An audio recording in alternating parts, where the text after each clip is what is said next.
Halo teman-teman, kali ini kita kembali lagi di Bisik-Bisik, bincang-bincang asik.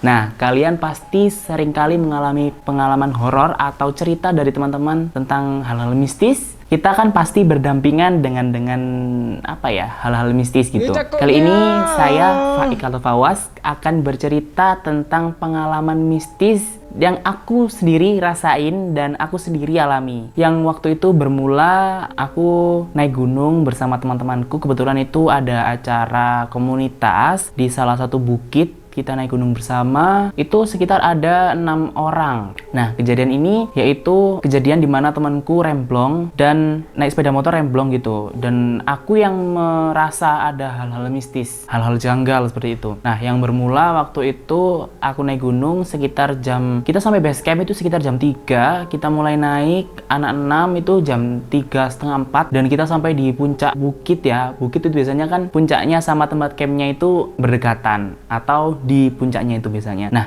kebetulan di bukit tersebut aku sampai dan sama teman-temanku sampai sekitar jam 5. Di situ ada pengurusnya dan yang mengadakan organisasi tersebut, mengadakan acara tersebut. Kita sampai mulai jam 5, kita udah mulai prepare, udah masang tenda, bersih-bersih lah. Sekitar jam setengah 7 sebelum maghrib itu pengurus sama yang mengadakan acara organisasi tersebut turun untuk menyambut tamu-tamu yang lain atau teman-teman yang lain di base camp. Kita berenam masang tenda di situ, cuman berenam saja. Dari situ nggak ada apa-apa, nggak ada hal-hal mistis atau pertanda-pertanda, nggak ada. Kita masang seperti biasa, memasang tenda seperti biasa, kita menata gitu.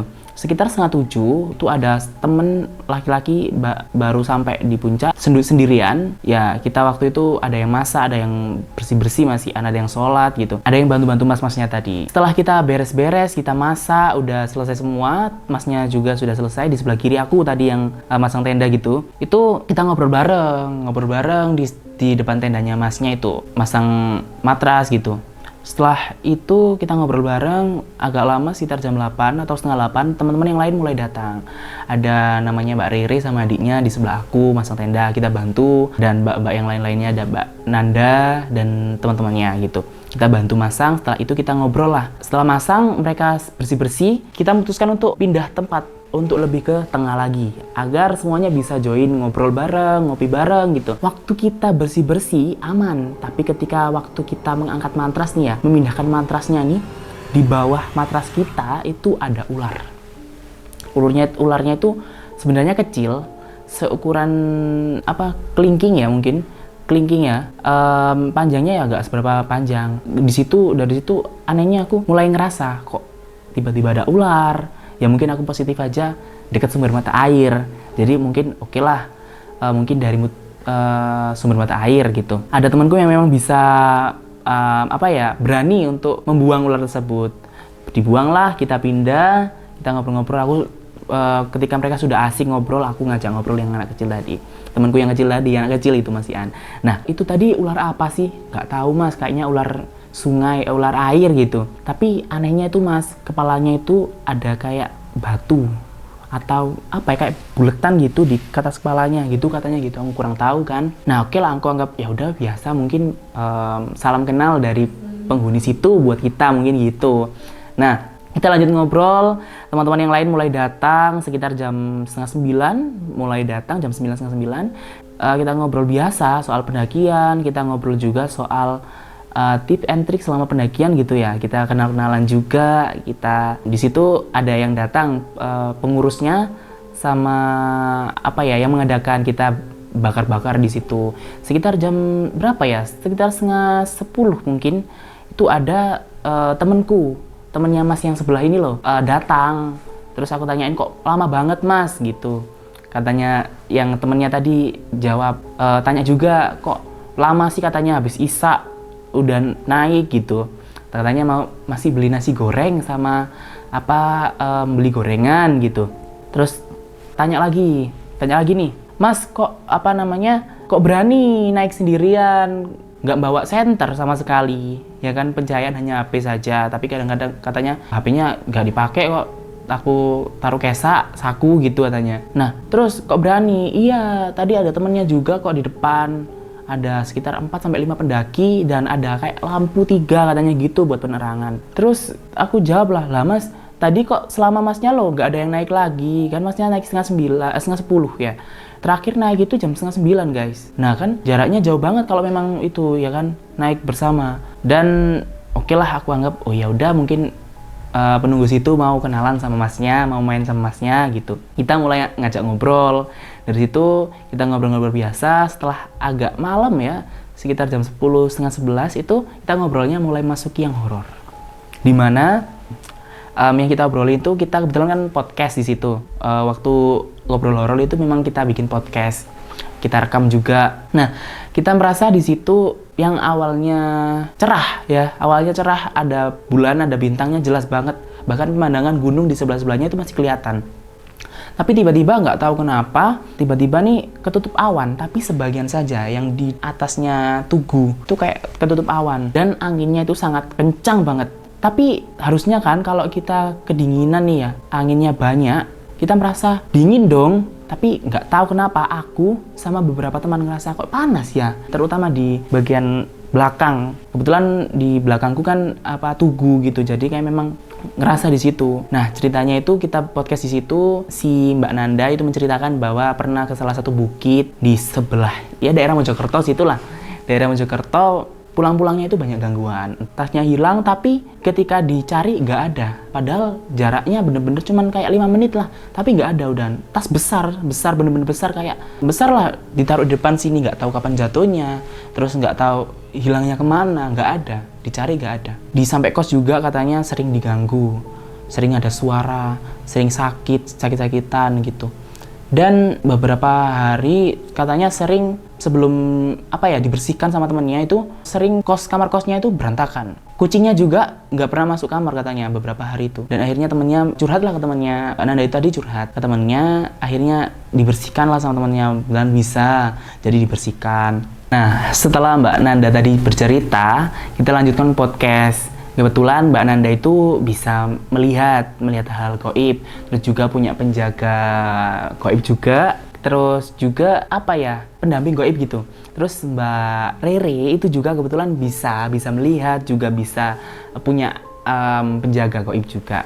Nah si Mbak Nanda itu punya pendamping gaib itu seperti permen fugus atau mas-mas poci katanya gitu, biar ketika kita di sana nggak disamperin gitu. Kalau kita sebut nama aslinya pocong gitu, kalau cerita di alam terbuka pasti yang namanya pocong pasti datang semua.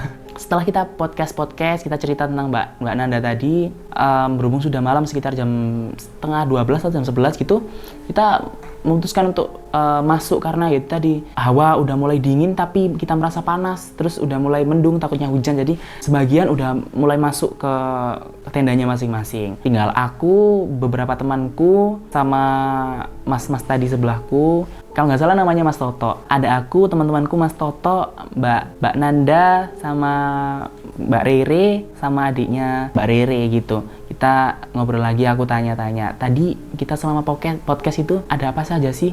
Kok kayak aku ada merasa aneh, kayak panas gitu. Aku kan cerita, baru cerita itu, baru berani cerita ke mereka. Kok ada rasa panas gitu. Ternyata di belakang kita, di belakang aku, terutama itu ada sosok hitam besar banget. Dan sosok yang mendampingi Mbak Nanda yang awalnya itu di tenda aja, di sebelahnya Mbak Nanda juga. Dari situ banyak seperti ya makhluk-makhluk halus yang lain datang. Ada memang yang menyerupai salah satu dari yang ada di situ. Katanya pendaki yang tadi sama mas-mas yang sendirian tadi itu ada juga kerumpi di situ. Aku udah merasa aneh gitu kan dari situ kan ya. Kita memutuskan untuk tidur semua agar besok paginya bisa mengeksplor lebih banyak lagi di bukit tersebut. Keesokan harinya kita ada yang masak, ada yang lagi foto-foto di Tugu, ada juga yang lagi sholat gitu. Aku lagi ngobrol nih sama yang kecil tadi, gimana sekolah kamu kan memang lagi sekolah kan dia. oh iya mas, besok aku harus balik pondok tuh, besok pagi banget gitu. Otomatis kan aku itu dong, kasihan, mikir dong,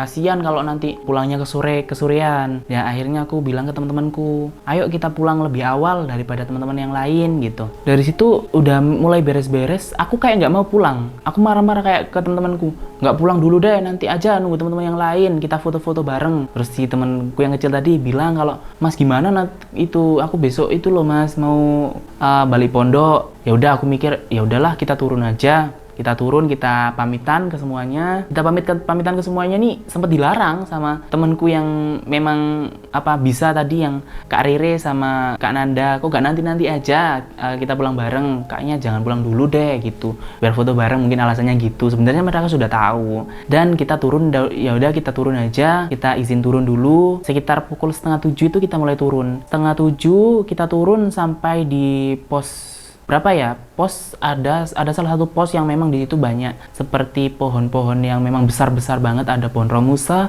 ada pohon yang memang dikeramatkan seperti pohon mangga dikeramatkan di situ. Memang dari awal mulai turun itu temanku sebelum turun itu memang udah sompral. Ada beberapa teman yang memang yang bareng aku juga turun itu, 6 orang ini ada yang sompral, omongannya, tingkah lakunya. Dari situ aku marah-marah di pos tersebut. Aku kayak marah-marah, kayak emosi banget ke mereka itu. Omongannya jangan gitu dong, tingkah lakunya jangan gitu. Ini di hutan loh, di alam liar loh, tak gitu kan. Akhirnya berhubung aku marah-marah kan, aku jadinya duluan sama temanku yang memang sering naik gunung sama aku juga, turun duluan. Dan jarak sama temanku sekitar 3 meteran lah per anak itu. Yang lain ikut turun juga akhirnya. Setelah sekitar mendekati base camp, itu pos terakhir, itu aku melihat ada semacam burung gagak. Burung gagak ini nggak mau semakin aku dekat nggak mau naik, nggak mau terbang. Dari situ aku punya firasat lagi, kayaknya jangan turun dulu deh, nunggu teman-teman yang lain, sambil bilang lagi jangan sompral omongannya gitu. Akhirnya aku nunggu. Setelah itu biar mereka yang lain aja duluan. Setelah aku bilang jangan sompral, mereka duluan. Aku sama temanku yang memang suka naik gunung di belakangan. Dan ketika teman-temanku jalan, burungnya itu tadi terbang di sebelah kirinya jalan gitu. Nah, aku melihat aja, aku lihat terus, burungnya aku nggak terbang. Setelah itu aku lanjut jalan lah pelan-pelan. Ternyata terbang juga gitu. Nah, dari situ aku kayak bilang ke temanku yang suka naik gunung, jangan itu dulu deh, jangan turun dulu deh, jangan lanjut perjalanan pulang. Kita tidur di base camp, istirahat di base camp, ngecas HP dulu. Kebetulan kan HP-nya lagi drop, lagi lowbat semua. Ya udah, aku bilang kan anak, sampai base camp, kita istirahat, kita cas HP, kita cek WhatsApp gitu, cek sinyal. Ternyata banyak yang telepon, dan orang tua yang anak kecil tadi itu sudah telepon berkali-kali, sudah WA berkali-kali, buru-buru pulang. Dari situ aku kayak, iya bentar, masih istirahat baru turun ya. Dan aku kayak di situ males banget pulang, males banget turun, kayak nunggu temen-temen aja deh, nanti pulangnya bareng-bareng gitu. Tapi ada yang tadi sompral itu sama beberapa temen itu ngajak turun untuk cepet-cepet pulang. Mungkin karena takut hujan, mungkin mereka capek gitu kan. Dari situ sekitar dari turun base camp, ya kita seperti biasa naik sepeda motor dan kita memutuskan untuk turun. Kita turun, belum sampai 5 menit kita turun, temenku yang sompral tadi rem sepeda motornya blong. Dan dari situ aku kayak ngerasa, oh ternyata dari awal kita naik itu udah dikasih pertanda, jangan sompral, terus jangan aneh-aneh gitu. Jadi buat teman-teman nih ada sedikit pesan, ketika kalian mau kemanapun pastikan kendaraan Anda terlebih dahulu. Buat teman-teman, cek dulu rem atau apapun itu kendaraannya, dicek, dan jaga omongan, tingkah laku, dan sikap dimanapun kalian berada. Mungkin itu saja cerita mistis atau mungkin sedikit aneh dari aku, dan ini versi aku sendiri dan yang pernah aku alami. Cerita dari aku yang memang versi aku yang mungkin ya agak sedikit horor gitu. Sampai jumpa di bisik-bisik bincang-bincang asik selanjutnya. Dadah.